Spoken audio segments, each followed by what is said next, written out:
28 September 2020 parliament ഈ സംബന്ധിച്ച് സമാനമായ ഒരു ഓർഡിനൻസ് കൊണ്ടുവരികയാണ്. സമാനമായ ഓർഡിനൻസ് 28 സെപ്റ്റംബർ 2020. അതിൻ്റെ അകത്ത് ചെയ്തത് എന്താണെന്ന് വെച്ചാൽ, ആ ഓർഡിനൻസ് ചെയ്ത് 1897 കേന്ദ്ര നിയമത്തിൽ അമെൻമെന്റ് വരുത്തി. 1897 കേന്ദ്ര നിയമത്തിൽ അമെൻമെന്റ് വരുത്തിക്കൊണ്ട് അതിൻ്റെ അന്ന് ഈ ട്രാവൻകൂർ കൊച്ചിൻ അടക്കമുള്ള പാർട്ട് ബി സ്റ്റേറ്റ്സിന് കൊടുത്തിരുന്ന എക്സംഷൻ എടുത്തു കളഞ്ഞു. ആ അമെൻമെൻ്റാണ് ആദ്യം ഓർഡിനൻസ് ആയിട്ട് കൊണ്ടുവന്നത്. അപ്പോൾ അതിനു മുമ്പ് 1897 കേന്ദ്ര സർക്കാരിൻ്റെ നിയമത്തിൽ പറഞ്ഞിരുന്നത്, it extends to the all of India except the territories which immediately before 1 November 1956 were comprised in part B states. ഞാൻ നേരത്തെ വായിച്ച പാർട്ട് ബി സ്റ്റേറ്റ്സിൽ 1897 നിയമം ബാധകമായിരുന്നില്ല. പക്ഷെ ആ ഭാഗം എടുത്തു മാറ്റിക്കൊണ്ട് 1897 നിയമം ഇന്ത്യ രാജ്യത്ത് മുഴുവൻ ബാധകമാക്കിക്കൊണ്ടുള്ള ഓർഡിനൻസ് കേന്ദ്ര സർക്കാർ 28 സെപ്റ്റംബർ 2020 കൊണ്ടുവന്നു. അതിനുശേഷം 2 ജൂൺ 2020 പാർലമെന്റ് ആക്ട് പാസ് ചെയ്തു. അത് നിയമമായി മാറി. ആ ആക്ടാണ് ഇപ്പോൾ എൻ്റെ കയ്യിലിരിക്കുന്നത്, the epidemic disease act 1897. Shri Kuzhalnadan, ക്രമപ്രശ്നത്തിന് ആധാരമായ വിഷയം മാത്രം ഇത് ഈ ബാക്ക്ഗ്രൗണ്ട് പറഞ്ഞാലേ പറയുള്ളൂ. അതായത് I will make it short. അപ്പം ഈ നിയമം ഇന്ന് ഇന്ത്യ രാജ്യത്ത് മുഴുവൻ ഇന്നത്തെ മണിക്കൂറിൽ ഈ ദിവസം നിലനിൽക്കുകയാണ്.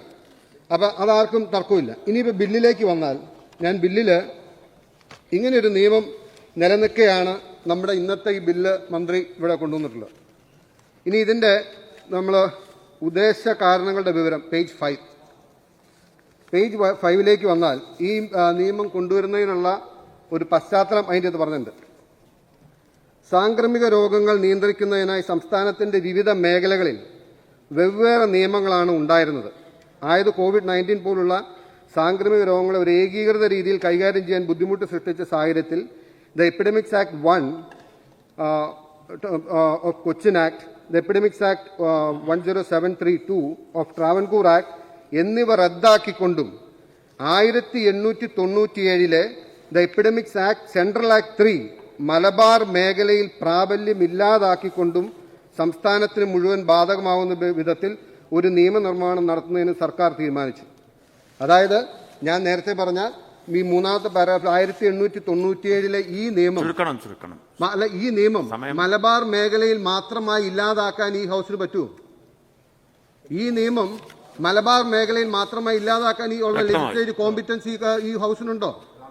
ഞാൻ ഒരു പോയിന്റോടെ ഉണ്ട്.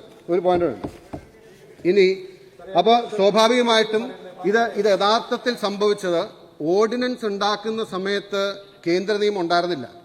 അന്നേരം ഓർഡിനൻസ് ഉണ്ടാക്കുന്ന സമയത്ത് ട്രാവൻകൂർ കൊച്ചിൻ നിയമങ്ങൾ എടുത്തു മാറ്റി ഇല്ലാതാക്കുകയും മലബാർ മേഖലയിൽ മറ്റതിൻ്റെ ആപ്ലിക്കബിലിറ്റി മാറ്റുകയും ചെയ്യണമായിരുന്നു.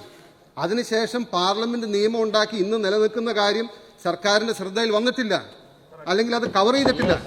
അത് കവർ ചെയ്യാതെ ഒരു നിയമം കൊണ്ടുവന്നാൽ ഇത് അങ്ങനെ തന്നെയല്ല.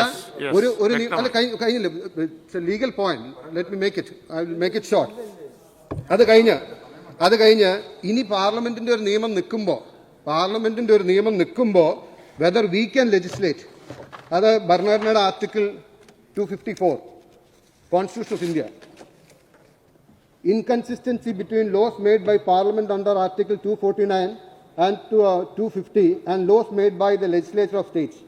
Nothing in Articles 249 and 250 shall restrict the power of the state legislature to make any law which under its constitution have power to make it. But if any provision of the law made by the legislature of the state is repugnant to any provision of the law made by Parliament, which Parliament has under either of the said articles power to make, the law made by Parliament, whether passed before or after the law made by the legislature of the state shall prevail, and the law made by the legislature of the state shall, to the extent of the repugnancy, but so long only as to the law made by the Parliament continues to have effect, be inoperative. ഇനി ഇത് സംബന്ധിച്ച് supreme കോടതിയുടെ judgement ഉണ്ട്. ഞാൻ അതിൻ്റെ അകത്ത് ഒരു ഭാഗം കൂടി വായിക്കാം. then it will be more clear. രണ്ട് റെലവെന്റ് ആയിട്ടുള്ള ജഡ്ജ്മെന്റ്സ് ഉണ്ട്. ശ്രീ മാത്യു കുഴൽനാടൻ വളരെ ചുരുക്കണം. അങ്ങയുടെ പശ്ചാത്തല വിവരണം കുറച്ച് വിശദമായി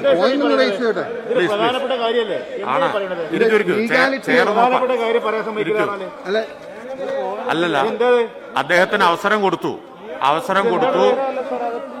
ഇനി ചുരുക്കണം എന്നാണ് പറഞ്ഞത്. അദ്ദേഹം സംസാരിക്കും. നിങ്ങൾ സമയം തടസ്സപ്പെടുത്താതിരുന്നാൽ മതി. Under Article 254 of the Constitution, a state law passed in respect of a subject matter comprised in List 3 would be invalid if its provisions were repugnant to a law passed on the same subject by the Parliament. ഇതാണ് ഞാൻ precisely raise ചെയ്യുന്ന point.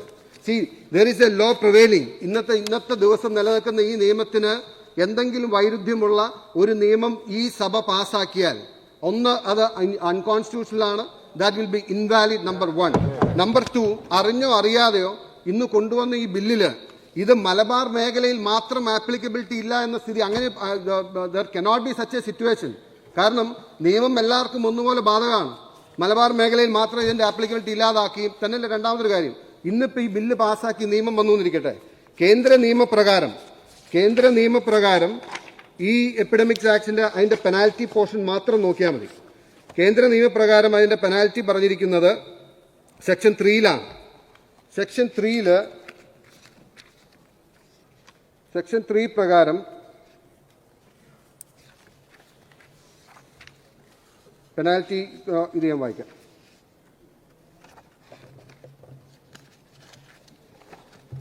Penalty: any person disobeying any regulation or order made under this act shall be deemed to have committed an offence punishable under section 198 of the Indian Penal Code. Whoever commits, abets the commission of an act of violence against healthcare persons, abets such cause loss of property, shall be punished with imprisonment for a term which shall not be less than 3 months, but which may extend to 5 years, and with fine which shall not be less than 50,000 rupees, but which may extend to 2 lakh rupees. അതായത് minimum 3 മാസം തടവും കുറഞ്ഞത് 50,000 രൂപ പിഴയും, 2 ലക്ഷം രൂപ വരെയാകാം. ഇനിയിപ്പോൾ ഈ നിയമത്തിൽ പറഞ്ഞിരിക്കുന്ന പെനാൽറ്റി എന്ന് പറയുന്നത്, ശിക്ഷ എന്ന് പറയുന്നത് ഇതിന്റെ സെക്ഷൻ 5 ആണ്. 2 വർഷം വരെ മാക്സിമം. ഇതിന്റെ അകത്ത് പറഞ്ഞിരിക്കുന്ന ശിക്ഷ, റെഗുലേഷൻ ഉത്തരവ് പാലിക്കാൻ ബാധ്യസ്ഥരായ ഏതൊരു വ്യക്തി ഈ ആക്ടിൽ ഉണ്ടാക്കിയിട്ടുള്ള ഏതെങ്കിലും തരത്തിലുള്ള റെഗുലേഷൻ ഉത്തരവ് ലംഘിക്കാൻ അനുസരിക്കാതിരുന്നാൽ ഈ അകത്തപ്പെട്ട തടസ്സം ചെയ്താൽ കുറ്റസ്ഥാപനം 2 വർഷം വരെയാകുന്ന കാലത്തേക്കുള്ള തടവിനോ 10,000 രൂപ വരെയാകുന്ന പിഴയ്ക്കോ അല്ലെങ്കിൽ ഇവ രണ്ടിനും കൂടി ശിക്ഷിക്കപ്പെടേണ്ടതാണ്. ഈ നിയമം നിലവിൽ വന്നു, പാർലമെന്റ് നിയമം നിലവിൽ വന്നു. പോലീസ് ഉദ്യോഗസ്ഥന് ഏത് പ്രകാരം കേസെടുക്കും? ഒരു കോടതി ഏത് നിയമപ്രകാരം ശിക്ഷിക്കും? ഇന്ന് ഈ കേരള നിയമസഭ ആഗ്രഹിക്കുന്നത് കേന്ദ്ര സർക്കാർ പാസ്സാക്കിയിട്ടുള്ള നിയമം ഡൈല്യൂട്ട് ചെയ്യണമെന്നാണോ? അതിനു വേണ്ടിയിട്ടാണോ നിയമം? അങ്ങനെയാണെങ്കിൽ അങ്ങനെ പറയണം. ഒബ്ജക്റ്റീവ്സിൽ അത് എഴുതണം. നിലവിലൊരു കേന്ദ്ര നിയമമുണ്ട്, അത് 50,000 രൂപ മിനിമം പിഴ പറയുന്നു, ഞങ്ങൾക്ക് അതിനോട് താല്പര്യമില്ല, ഞങ്ങൾ 10,000 ആക്കാൻ കുറയ്ക്കുന്നു. That should be the objective.